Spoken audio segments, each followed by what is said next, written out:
Damn, Virgo. I think you guys are just trying to stay optimistic right now. I think you guys obviously feel a connection with this person, which is great.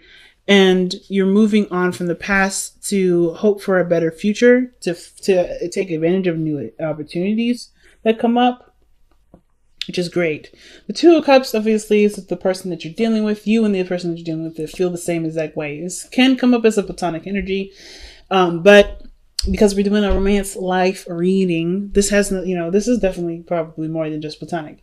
So there's a lot of things that you have in common, a lot of things you feel the same about, and you guys can move in a really good direction with that. So what's how we get that? The Ace of Wands, a lot of passion, excitement, lust is coming back into the relationship. I feel like for some of you guys that are in an established relationship already, you're kind of falling back in love with this person again. Because you're able to leave behind the past and strive for more of a future, a better future, a brighter future, a future where, things, possibilities can, are endless. That's why I feel like with Six of Swords all the ways, is that there's endless possibilities of greatness.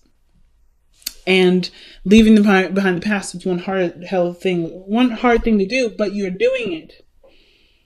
Okay? And it's definitely not an easy process, but it's a rewarding process. It's definitely one of the most rewarding processes that I personally believe comes out of the tarot here. So moving on, like creating a new atmosphere, looking for new horizons, right? Finding a new space to grow and manifest what you want. Now, in the past, things were definitely really confusing. A lot of decisions as to what you want. I think there was a lot of things around you that kind of helped to formulate this decision. But like most importantly, there's a lot of cool, interesting things about maybe a particular relationship or how you may want a relationship to go. But you never really was quite sure which one of those things had to be it. But I kind of feel like you took all of these cups, took all of these options, took all of these ideas and made it into one thing. Made it all, like, maybe you decided that you wanted all of it. And you are now, your cup is full and ready to go. Ready to start a new love journey.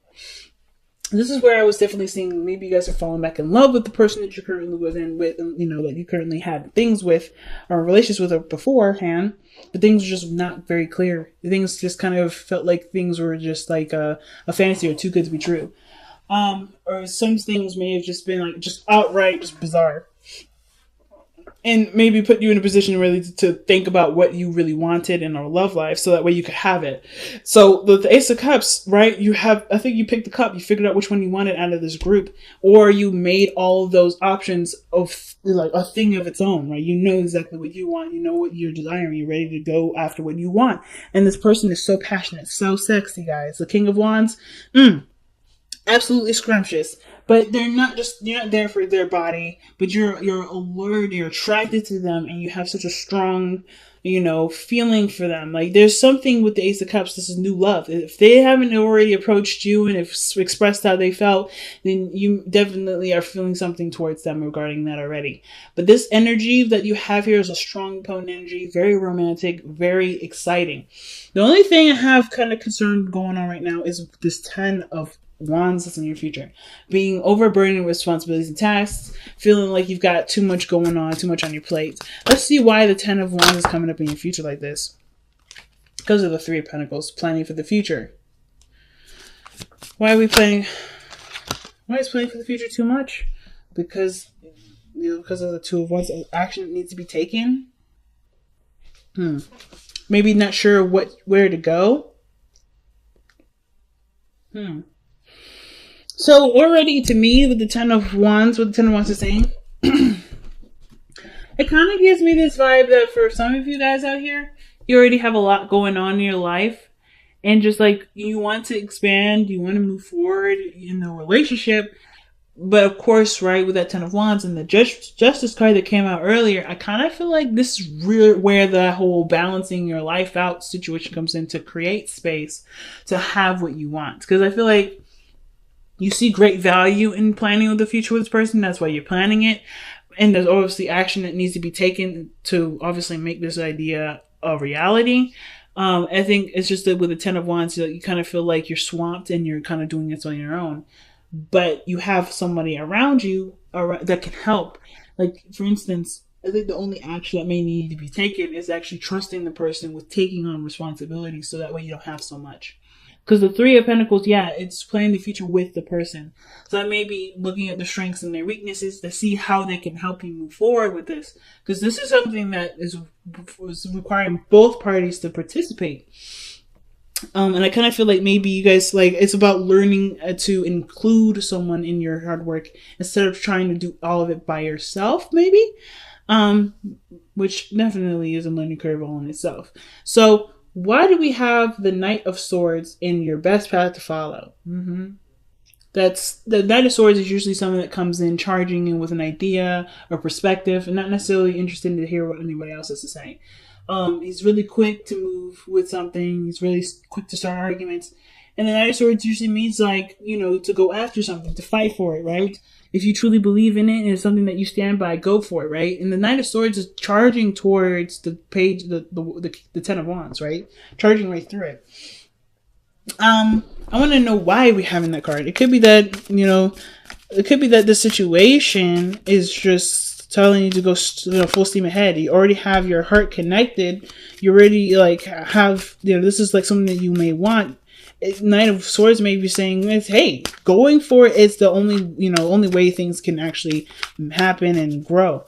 The Ten of Wands too, as a little quick thing to say. Ten of Wands is a perceived future. So typically how I see this is like, not only like, yeah, you may be feeling like, oh, this is love at first sight. This is an opportunity for love to grow. For those of you that are single here, this is a brand new person and you're feeling really drawn to this person. There's potential for great happiness and you just have to take the risk and go for it. But I feel like maybe the perceived future is that things are going to just get overwhelming and you're not quite sure of how to move forward with this person that you may have had ideas to move forward with, you know? Like, you don't really, like, you're planning to commit to this person or to move forward, but that requires commitment, but you're not really sure either how that's going to go, what's going to happen. Don't let the future be the thing that stops you from pursuing something that has endless possibilities. There's no way to know if you're going to get stuck here with the Ten of Wands or be overburdened with responsibilities and commitments. It may be that, you know, you see that it's going in that direction because, you know, there's a lot of a lot of stuff that you're dealing with, but this person kind of is the only person that kind of makes sense in this whole situation. I don't know. Let's see. Why is the Knight of Wands Virgo's best path to follow? And that's communication. That's Mercury. So I kind of feel like, I mean, even though it's Gemini's ruler is Mercury. So I kind of get this feeling that for a lot of you guys, it's about communicating your truth with this person. You know, just kind of like being honest with yourself, being honest with them. Just go ahead and say it. Kind of rip the bandage off real quick. But yeah, kind of get the feeling just rip the bandage off. Just be honest with yourself about what you feel about this person and commit to it, to be honest. Because I think you're already standing your ground and defending the thing that you're already committed to with the Hierophant. Like, this person is already yours. You're already, like, really kind of solid to get into it. Or the dilemma is committing to something without really having any know about whether or not this person is going to commit to you or not. The Knight of Swords is very quick moving and very fast. And I feel like if you already feel that way, the situation doesn't need to move any slower. It's just like, it's kind of keeping to the authenticity and the genuineness of your emotions by just going however the speed is of your heart, right? If you feel drawn to this person, you want to move forward with this person, you want to see how this goes, you can exclusively date them. It doesn't mean that you're moving too fast. And the Seven of Wands could be like, you know, stand your ground to defend.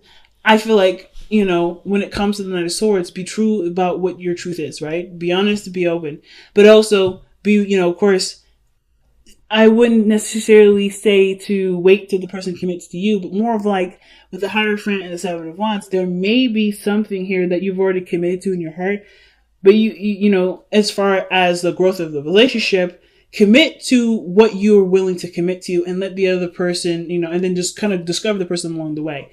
Do it without condition. Do it where there is a lot, you know, it's just based off of you and being true to yourself and being honest with you, right? And not necessarily hold back until you know that the person's committed, because that doesn't really bring the relationship anywhere. When you commit, things can move forward because you are already like 2 feet in, right? and you can do the thorough research and the understanding of the person because you are theirs and they are yours, right? As long as you have that in there, they don't have to like justify it. I feel like the situation is saying it doesn't necessarily need to be justified by the other person. This person's already yours. The fact that the King of Cups, the King of Wands, and the Ace of Cups come up together, I feel like this person's already yours. This is someone that's already a desire, and they're already there. They're already existing. This person has a lot of energy around them. That they have a lot of vibrancy. You're very attracted to them already. So you may as well just go for it. So the King of Wands, very attractive, very energetic, that loves to do stuff. This person is like very active. I don't know if they own their own business or they go to the gym all the time, but this person is super active all the time.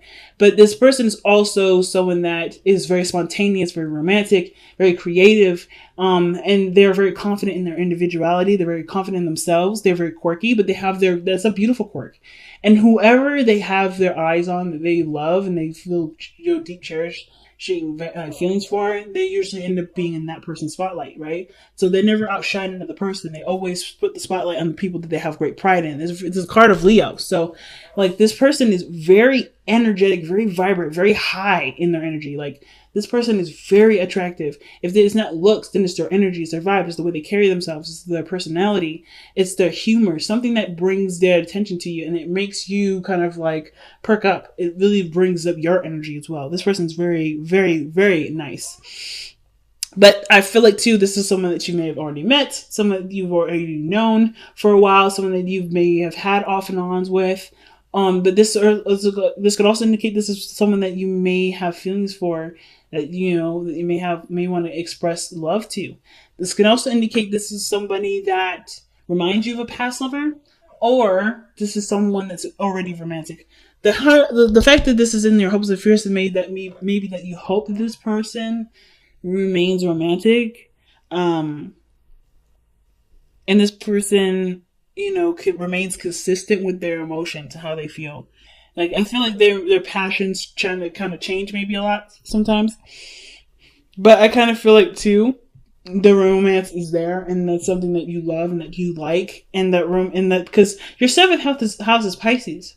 So the fact that you have Pisces as, the Knight of Cups as your hopes and fears, I feel like you hope that the relationship continues to stay dreamy, stay romantic, stay, keeping you on your toes and like always making you feel like butterflies in your stomach, like feeling like you're falling in love over and over again. Every day, like fresh out of the box. And I kind of feel like that's what you guys want the consistency of. You want that to be consistent. So with your outcome coming up like this, I don't mind this. The 2 of Wands is very similar to what you have in your future. And I always kind of usually read the outcome in the future is very similar.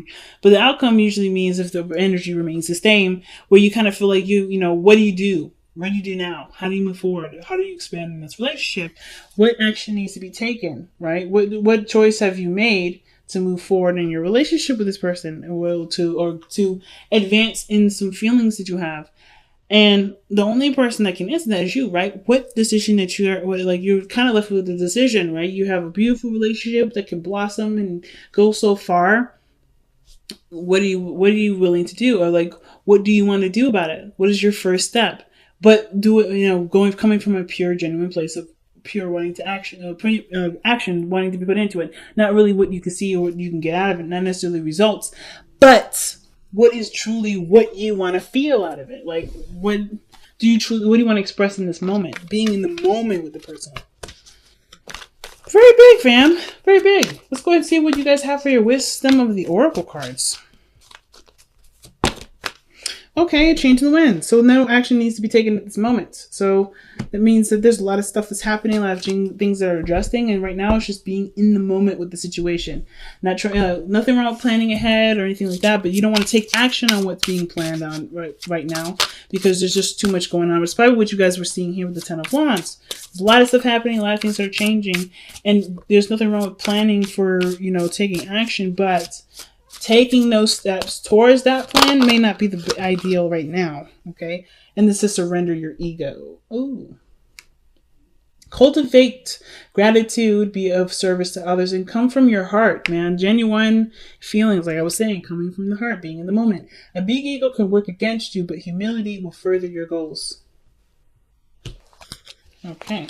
I'm not gonna lie, I feel like pulling an extra card for that. Why is the surrender your ego card coming out for Virgo?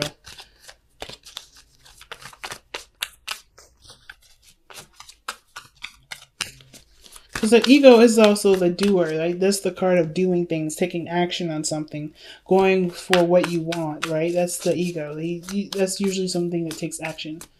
But and it's the body. It's the mind portion of it. Kind of not really, but it's like the other part of ourselves versus the spiritual. It's the Ten of Pentacles. That's why the card's coming up. Because there's potential for great happiness in this relationship, great abundance in this love life. And the only way for you to, not the only way, but the best way to get this is by not necessarily putting yourself aside, but pretty much putting yourself aside, like letting go of the games that come with the ego, right?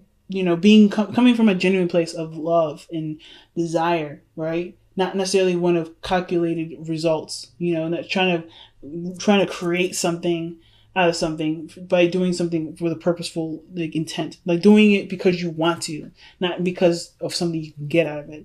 And when you come from a place, that heart space, you generate a more pure and more abundant relationship versus trying to come at a situation from a more contrived avenue. I'm not trying to say y'all contrived, but definitely see the situation as an opportunity to just be you and do what you want to do, not because you want something out of it, but because you are getting something out of it by doing it in the moment, right? Because you want to do it, not because of what can happen later. You know what I'm saying?